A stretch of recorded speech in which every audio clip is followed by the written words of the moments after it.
समय चक्रका साथमा NIC Asia. Bank पनि साथी पनि राम्रो पनि हाम्रो पनि।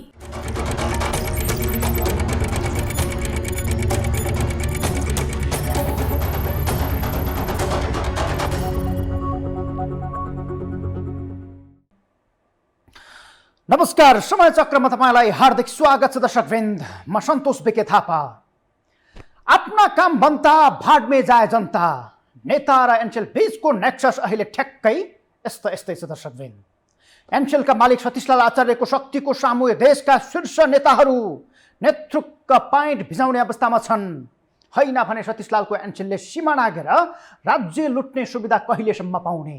अब यसको जवाब सरकारले दिनुपर्छ। नियम कानुन अदालत भन्दा माथि एनसेल छ। देशमा ठुला घोटाला र काण्डहरूको सूची पल्टाउने हो भने एनसेल सबैभन्दा अग्रभागमा आउँछ।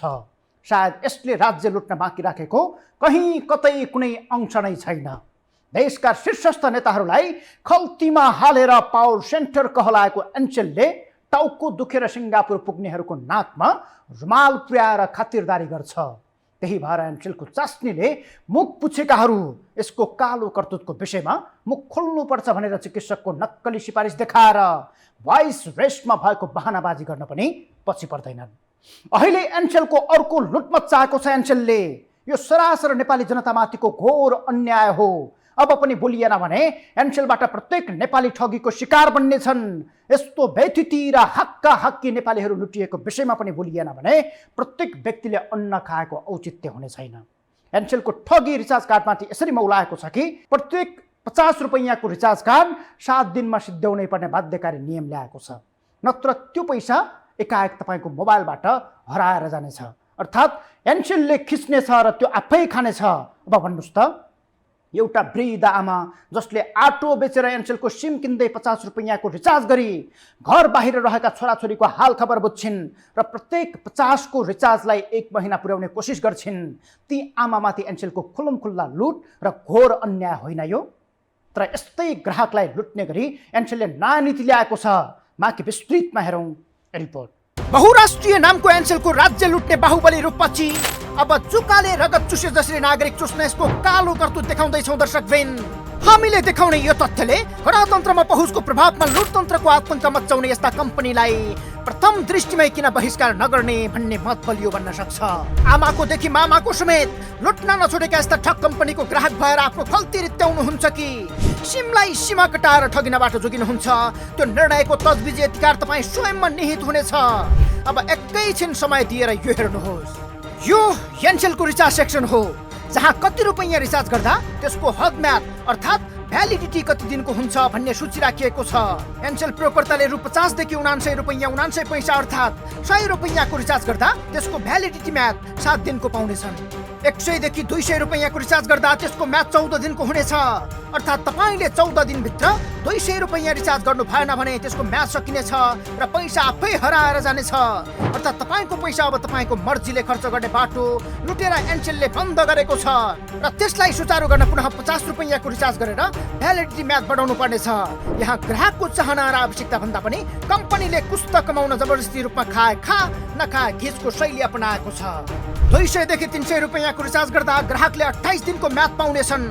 300 देखि 500 रुपैयाँमा 35 दिन, 500 देखि 1000 रुपैयाँमा 50 दिन र 1000 देखि माथिको हकमा 90 दिनको समय सीमा तोकिएको छ। अबदेखि 50 रुपैयाँको रिचार्ज गर्दा 7 दिन, 100 रुपैयाँको रिचार्ज गर्दा 14 दिन, 200 रुपैयाँको रिचार्ज गर्दा 28 दिन, 300 रुपैयाँको रिचार्ज गर्दा 35 दिन, 500 रुपैयाँको रिचार्ज गर्दा 50 दिन र 1000 रुपैयाँको रिचार्ज गर्दा 90 दिनको भ्यालिडिटी पाउनुहुनेछ। अर्थात् यो एनसेलको माफिया रूप हो। पछिल्लो समय मेसेन्जर र व्हाट्सएप जस्ता माध्यमबाट कुराकानी धेरै हुन्छ। फलत सिम किन्ने वा मोबाइलमा रिचार्ज गर्नेहरूको संख्या न्यून छ। त्यही बेला ग्राहकलाई बाध्य बनाएर रिचार्ज गर्न लगाउने, 7 दिनभित्र त्यो रकम खर्च नगरे आफै खोज्ने वा खाने नीति नै एनसेलले लिएको हो। माफियाहरूको बगली गरम पार्दिनलाई उनीहरूको सेवा प्रयोग गरे बापत 90 दिनमा ग्राहकले 1000 रुपैयाँ खर्च गर्नै पर्ने भएको छ। यदि तपाईँले 90 दिनभित्र 1000 रुपैयाँ खर्च नगरे त्यसको म्याद स्वतः सकिनेछ र पुनः रिचार्ज नगरेसम्म सिम नै नचल्ने अवस्थामा पुग्नेछ। जबकि यसअघि नै एनसेलकै रिचार्जमा रु 50, 100, 150, 200, 300 र 500 को रिचार्ज गर्दा 30, 60, 90, 140, 200 र 360 दिनको भ्यालिडिटी म्याद हुन्थ्यो। तर अहिले एकैपटक 30 बाट घटाएर 7 दिनमा झारिएको छ। डेढ घटौती गरेर एनसेलले बाध्यात्मक अवस्था सिर्जना गरी नागरिक लुट्न थालेपछि चौतर्फी आलोचना सुरु भएको छ। के अरू दूरसञ्चार सेवा प्रदायक कम्पनी पनि यस्तै गर्छन् त? अब त्यो पनि हेरौँ।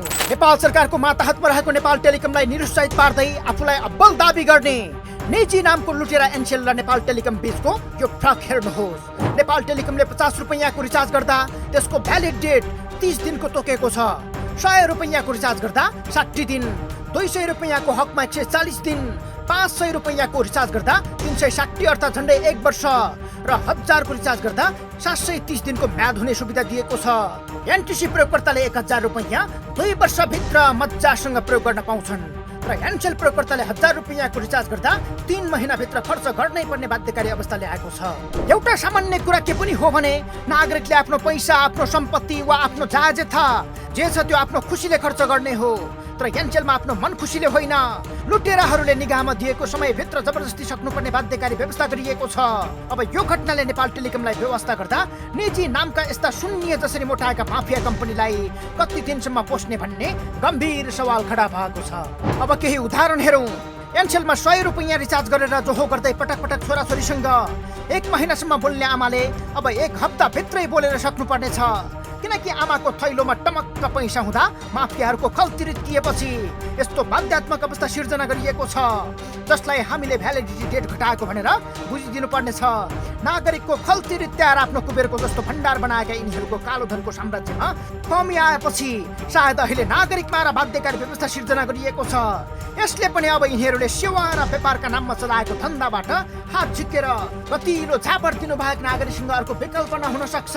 एनसेलको यही लुटतन्त्रले सीमा नागेर अत्याचार बढेपछि नागरिक स्तरबाटै यसअघि बहिष्कार अभियान चलेको थियो। अब फेरि त्यो नचल्ला भन्न सकिन्न। गणतन्त्रमा हक्का हक्की लुटतन्त्रको ताण्डव मचाउने यो कम्पनीका मालिक हुन् सतीशलाल आचार्य र भावना सिंह श्रेष्ठको दाम्पत्ति। नेपाली मूलका सिङ्गापुरे नागरिक सतीशलाल देशका लागि हुनै खलनायक हुन्, जसले राज्यलाई 29 अर्ब बढी बक्यौता तिर्नु पर्ने भएपछि स्मार्ट टेलिकम टाटपल्टिएको बहानामा छोडेर आजिएटाको पुरै सेयर अर्थात् सिङ्गो एनसेल कम्पनी विदेशमा किनेका थिए। 144 अर्बको कम्पनीलाई 6 अर्ब हाराहारीमा किनिएको नाटक गरेपछि राज्यलाई यिनले 36 अर्ब भन्दा बढी कर छल्न खोजेको प्रश्नै भएको थियो। एनसेल उठाउन सक्ने यिनले राज्यलाई नै गुमराहमा पारेर स्मार्टबाट हात झिकेर अर्बौं नोक्सानीमा डुबाए। तर यति गर्दा पनि टेलिकम क्षेत्रमा यिनकै हात जगन्नाथ भइरहेको छ। सतीशलालले एनसेल खरिद बिक्रीमा पुँजीगत लाभ कर छल्न थोरै रकम देखाएपछि चरम विवाद उत्पन्न भएको थियो। अर्थात् एनसेल जन्मजात विवादको बिउ हो भन्ने तथ्य यसअघिका घटनाक्रमले पुष्टि गर्छन्। सर्वोच्च अदालतको 2081 पुस 11 गतिको फैसलाले एनसेलको गत वर्ष बिक्री गरेको 80% सेयर स्वामित्व कानुन विपरीत भएको ठहर गरेको छ। न्यायाधीश द्वय सपना प्रधान मल्ल र टेकप्रसाद ढुङ्गानाको संयुक्त इजलासले एनसेल विरुद्ध परेको रिट खारेज गर्दै जारी गरेको निर्देशनात्मक आदेशमा आजिएटा ग्रुप ग्राहकले एनसेलमा रहेको आफ्नो 80% सेयर हिस्सा बेलायती कम्पनी स्पेक्ट्रलाइट युकेलाई गरेको बिक्रीले मान्यता नपाएको र सो खरिद बिक्रीमा नियामकीय निकायका कानुनहरूको उल्लङ्घन भएको भनेको छ। फैसलामा एनसेल आजिएटाले कानुन बमोजिम बजाउनु पर्ने कागजात नबुझाएको र मनोमानी रूपमा चलेको ठहर गर्दै आगामी दिनमा कानुन बमोजिम नियमन गर्न निर्देशनात्मक आदेश जारी गरेको छ। टेलिकम क्षेत्रको बादशाह ठान्ने एनसेलले राज्यलाई अब बक्यौता तिर्न बाँकी छ। नेताको झोली भरेर सर्वशक्तिमान भएको एनसेलले नागरिक लुटेर भ्रम लुट मचाउँदा शासकहरू भने तैचुक मैचुकको अवस्थामा छन्। सतीशलालको पक्षमा शक्तिशाल भएर उभिनेहरूको भिडमा सर्वोच्च अदालतले नै एनसेलको बदमाशीमाथि अंकुश लगाउने फैसला गरेको छ। सधैँ विवादको केन्द्र भागमा बसेर ग्राहक लुट्ने एनसेलले फेरि रिचार्जमा ठगी धन्दा चलाएपछि बहिष्कार खेप्ने अवस्थामा पुग्दैछ। जबसम्म राज्यलाई बक्यौता नतिर्ने, नेतालाई दाम चढाउने सेटिङधारीहरूको सत्य शक्तिका सामु भगवानको कृपा चलिरहन्छ, लोकतन्त्रलाई जगाएर यस्तै माफियाहरूले गणतन्त्रको हुर्मत लिइरहन्छन्। तपाईँ हामी ठुलो ठुलो साक्षी मात्रै भइरहन्छौँ। नेताहरूलाई निर्वाचनमा ब्यालेटले जस्तै यस्ता माफिया व्यवसायहरूका यस्ता नीतिलाई बहिष्कारको नीति लिएर झापड दिनुपर्छ। राज्यको नीति नियममा बसेर स्वतन्त्र तरिकाले प्रतिस्पर्धा गर्दै कमाउने छुट हरेकलाई छ, तर सेवाको आवरणमा लोकतन्त्र मचाउनेहरूलाई प्रोत्साहन होइन बहिष्कार गर्नुको विकल्प हुने छैन। रवि लामिछाने प्रकरणमा नयाँ तथ्यहरू सहितको प्रसङ्ग जोड्नेछौँ एकैछिनको ब्रेकपछि।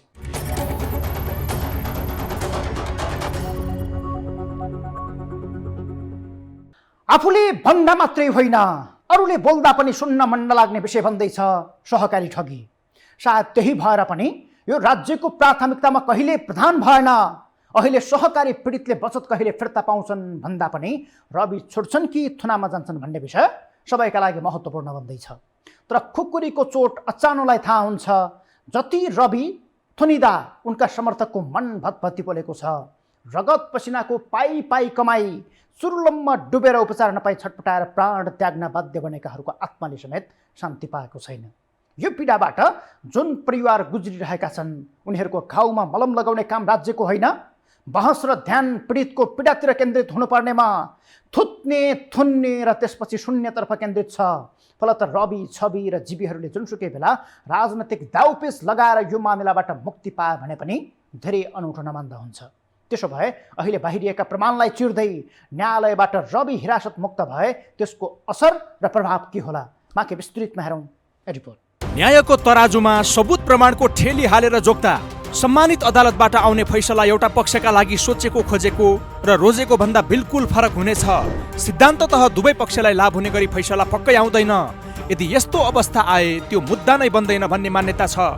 एउटाले अन्यायमा परेको महसुस गरेपछि नै न्यायका खातिर अदालत गुहार्नु पर्ने हो र न्याय अन्याय छुट्टिने गर्छ। सहकारी ठगी आरोपमा पक्राउ परेका रासोपा सभापति रवि लामिछाने अदालतबाट छुट्ने अवस्था आए के हुन्छ? बाँकी विषय र तथ्यलाई केलाएर चिरफार गरौँ। नम्बर 1, सहकारीमा सर्वसाधारणले बचत गरेको रकम हिनामिना र ठगी गरेको आरोपमा रवि लामिछाने भन्दा अगाडि 600 भन्दा बढी व्यक्ति पक्राउ परेका छन्।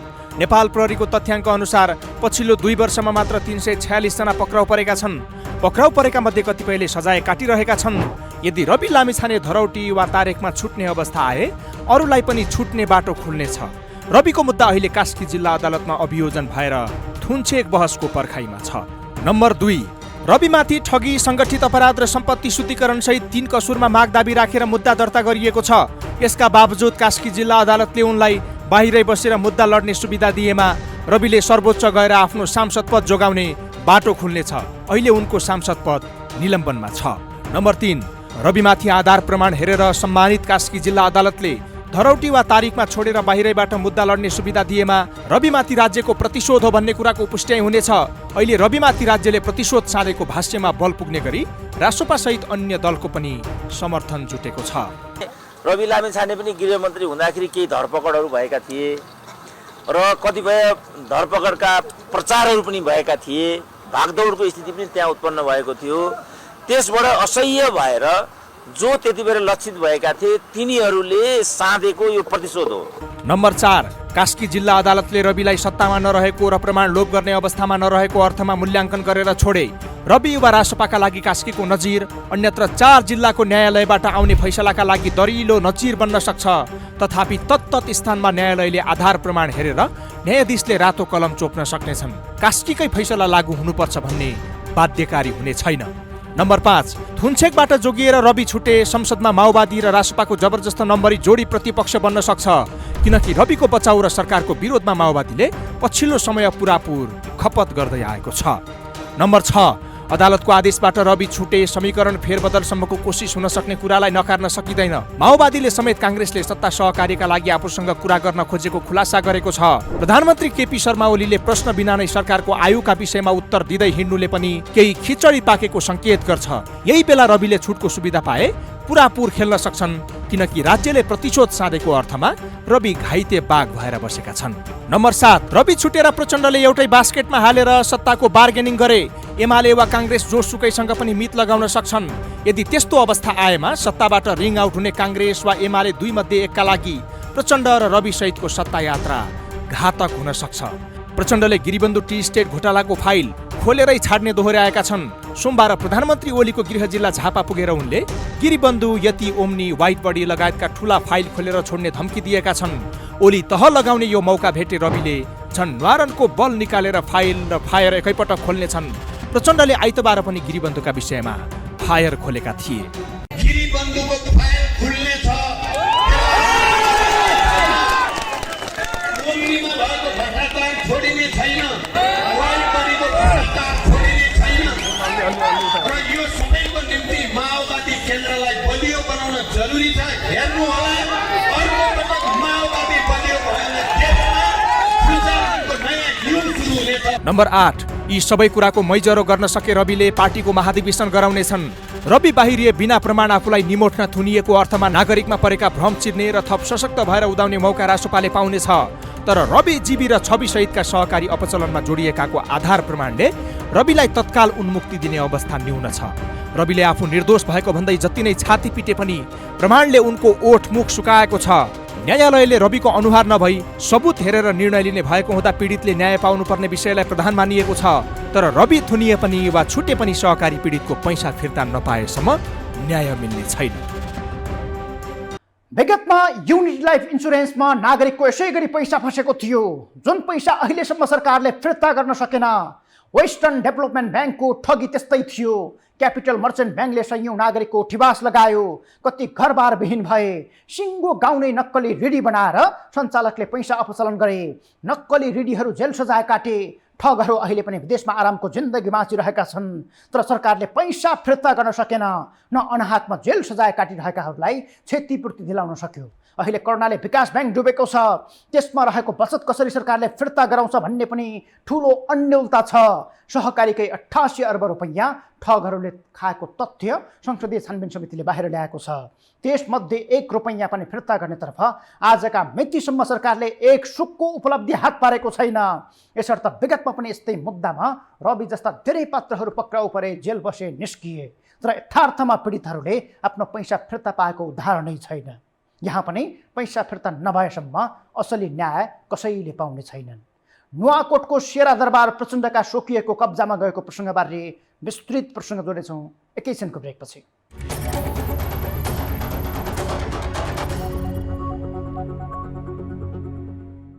भगवान रामको जन्म कहाँ भएको थियो भन्दा पनि हनुमान कहाँ जन्मिएका थिए भन्ने विषय नेपाली राजनीतिका लागि महत्त्वपूर्ण बन्दैछ दर्शकवृन्द।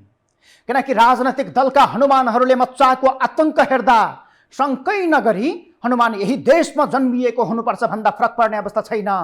राज्यका संयन्त्रमा हालिमुहालीदेखि राज्यका सम्पत्तिमाथि उनीहरूकै कब्जा छ। त्यस्तै एक प्रचण्डका हनुमानले शेरा दरबारको 164 रोपनी सार्वजनिक जग्गा कब्जामा लिएर हालिमुहाली गरिरहेको विषय सार्वजनिक भएको छ। शेरा दरबार नुवाकोटको विदुर नगरपालिका 2 मा पर्छ, जसलाई पृथ्वीनारायण शाहले बनाएका थिए। तर राजाको दरबार अहिले राजा लखेट्ने माओवादीको कब्जामा कसरी गयो, माथि विस्तृतमा हेरौँ रिपोर्ट। यो हो नुवाकोटको शेरा दरबार, जसलाई राजा पृथ्वीनारायण शाहले शीतकालीन दरबारका रूपमा प्रयोग गरेको इतिहास छ, जुन अहिले पनि संरक्षण अभावमा भग्नावशेष बन्दैछ। तर यही दरबारभित्र कुनै बेला प्रचण्डको स्वकीय सचिव रहेका विकेश श्रेष्ठ सहितको समूहले कब्जा आतंक मच्चाएको सार्वजनिक भएको छ। अब बाँकी विस्तृतमा सुरु गरौँ सुरुबाटै। पृथ्वीनारायण शाहले शेरा दरबारको निर्माण विसङ 1822 सालमा गरेका थिए। कुल 184 रोपनी क्षेत्रफल रहेको दरबार क्षेत्र उनको शासनकालपछि राजपरिवारकै सदस्यको पहुँचमा थियो। राजपरिवार भित्रै पुस्तैनी सम्पत्तिका रूपमा हक हस्तान्तरण हुँदै तत्कालीन राजा त्रिभुवनकी छोरी हेलेन शाह र नातिनी जयन्ती शाहका नाममा आयो। तर भूमि सुधार ऐन 2021 र मालपोत ऐन 2034 लागू भएपछि हकबन्दी बढीको जग्गा व्यक्तिको नाममा नहुने भयो। त्यसपछि हेलेनका नाममा 12 रोपनी र जयन्तीका नाममा 5 रोपनी 9 आना मात्रै कायम रह्यो। बाँकी व्यक्तिका नाममा नापी नहुने भएपछि उनीहरूकै हकमा कृषि कम्पनी खडा गरियो। 2027 साल फागुन 28 गते गौरी शङ्कर फार्मिङका नामबाट कम्पनी स्थापना भएको छ। 2036 सालमा अन्नपूर्ण फार्मिङका नाममा परिणत भएको यो कागजमा देखिन्छ। 2052 सालमा हेलेन शाहका नामबाट जग्गा नरेन्द्रलाल प्रधान, केदारनाथ श्रेष्ठ, सजनी श्रेष्ठ र सोहिनी श्रेष्ठका नाममा गएको देखिन्छ। बीचमा माओवादीले आगो लगाइदिएपछि यसको भोगचरण गरिरहेकाहरूको भागाभाग भएको स्थानीयहरू बताउँछन्। तर त्यही जग्गा 2069 सालमा माओवादीकै विकेश श्रेष्ठ समूहको आँखामा पर्यो। विकेश श्रेष्ठ तिनै व्यक्ति हुन् जो प्रचण्ड पहिलो पटक प्रधानमन्त्री बनेका बेला 2065 सालमा स्वकीय सचिव थिए। फलत प्रचण्डकै स्वकीय बनेका बेला पहुँच मिलाएर त्यसको केही वर्षपछि उनले जग्गा आफ्नो हातमा पार्न सफल भएको आरोप लागिरहेको छ। कतिपय स्थानीयहरूले प्रचण्ड सहितका नेताहरूको लगानी गरिरहेका छन् भन्ने आरोप लगाइरहेका छन्। तर विकेश श्रेष्ठ त्यसको 4 वर्षपछि अर्थात् 2073 सालमा मात्रै कानुनी रूपले जोडिएका छन्। उनले 5,67,500 किता सेयर 5 करोड 67 लाख रुपैयाँ बराबरमा किनेको देखिन्छ।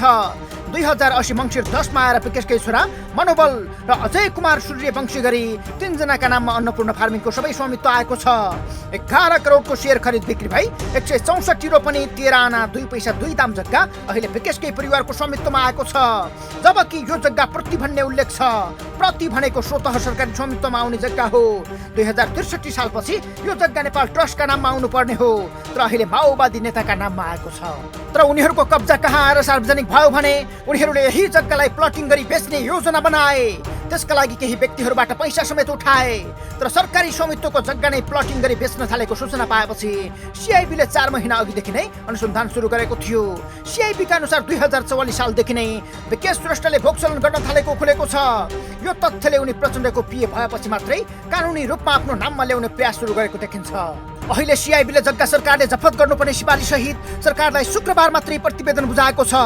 गृहमन्त्री रमेश लेखकले सिआइबीसँग ब्रिफिङ लिएर चाँडो अनुसन्धान सकाउन निर्देशन दिएका छन्। प्रचण्डका सुकिएबाट जग्गा मिचिएको भन्दै चौतर्फी आलोचना सुरु भएको छ। सोमबार मात्रै प्रचण्डले यसको खण्डन गर्दै 12-15 वर्ष अघि पार्टी छोडेका व्यक्तिको जग्गालाई लिएर आफूसँग नाम जोडिएको भन्दै आपत्ति जनाएका छन्। सरकारलाई फिर्ता ल्याउन चुनौती समेत दिएका छन्।